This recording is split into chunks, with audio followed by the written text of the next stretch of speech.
naweza niende kwa mama Esther, niende kwa Josephine, niende kwa mwingine, nikiwaita kwa majina, nikiwaambia mimi sijui shida yao, wewe Mungu shughulika.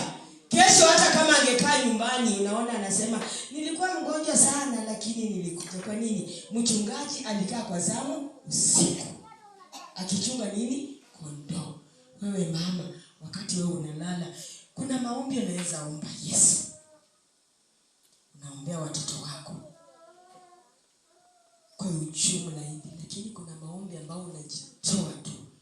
Nataka nifunge kwa ajili ya familia yangu. Na wakati unaamuka na unapiga magoti yako, anza kwa mkubwa na unajua tabia za kila mmoja. Ombea huyu mkubwa, ambia Mungu maneno yake. Enda kwa wapili, mwambie maneno yake. Enda kwa watatu, kwa jina. Sio baba bariki watoto wangu. Haleluya. Sasa hao wachungaji walikaa wakilinda kundi kwa zamu usiku. Wakati malaika wa Bwana aliwatokea ghafla, wanasema utukufu wa Mungu ulijaa. Bwana asifiwe.